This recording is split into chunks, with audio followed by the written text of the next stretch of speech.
महाराष्ट्र में लाउडस्पीकर को लेकर बवाल मचा हुआ है। महाराष्ट्र नवनिर्माण सेना प्रमुख राज ठाकरे ने एक बार फिर मस्जिदों से लाउडस्पीकर हटाने का मुद्दा उठाया है। इस बार उन्होंने महाराष्ट्र की उद्धव ठाकरे सरकार को अल्टीमेटम देकर डेडलाइन तय की है।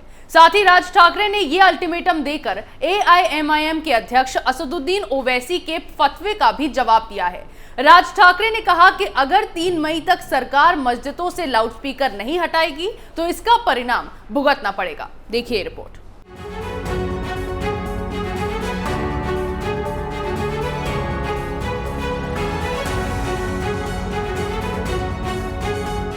महाराष्ट्र में मस्जिदों में लाउडस्पीकर पर अजान का मामला तूल पकड़ता जा रहा है। महाराष्ट्र नवनिर्माण सेना के प्रमुख राज ठाकरे ने मस्जिदों में लगे लाउडस्पीकर को लेकर उद्धव सरकार के खिलाफ पहले ही मोर्चा खोला हुआ था, लेकिन उद्धव सरकार लगातार इस मामले को दबाने में लगी थी, जिससे सरकार पर कोई सवाल खड़े न हो। इसके साथ ही AIMIM के अध्यक्ष असदुद्दीन ओवैसी को भी राज ठाकरे के इस बात से काफी मिर्ची लगी थी, जिसके बाद मामले में किसी भी तरह की टिप्पणी से इनकार कर ओवैसी ने राज ठाकरे के खिलाफ फतवा जारी किया था। ऐसे में अब राज ठाकरे ने ओवैसी के फतवे का जवाब दिया है। अपनी एक रैली में राज ठाकरे ने लाउडस्पीकर को मस्जिदों से हटाने के लिए अल्टीमेटम दे दिया है।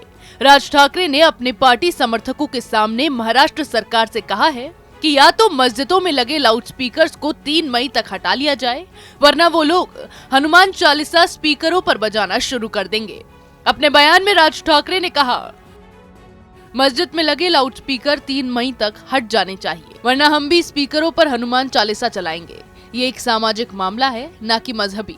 मैं राज्य सरकार से कहना चाहता हूँ कि हम इस मसले पर पीछे नहीं हटेंगे, चाहे जो करना हो कर ले।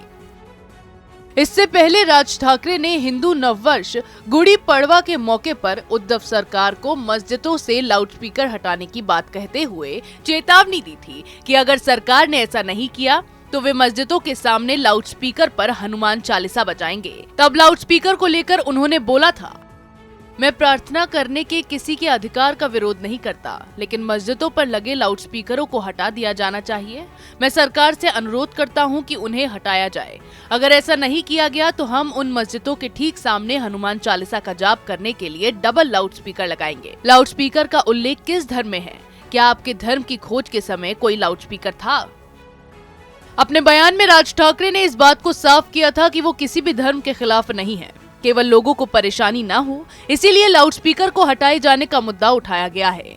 क्योंकि राज ठाकरे के मुताबिक कई लोग ऐसे हैं जिन्हें लाउडस्पीकर से तकलीफ होती है, लेकिन ओवैसी ने राज ठाकरे के बयान को धर्म से जोड़ते हुए उनके खिलाफ फतवा जारी कर दिया था और मामला लाउडस्पीकर से उठकर अजान तक पहुंच गया, जिसके बाद धर्म के ठेकेदारों ने इस पर राजनीति करना शुरू कर दिया।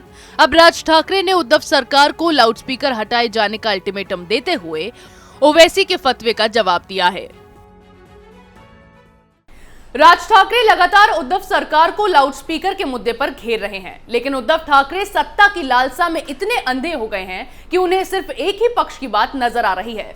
लोगों की दलील है कि लाउडस्पीकर पर अजान बजाए जाने से कई लोगों को परेशानियां होती हैं, ध्वनि प्रदूषण फैलता है और जो लोग अजान नहीं सुनना चाहते हैं उन्हें भी मजबूरन अजान सुननी पड़ती है।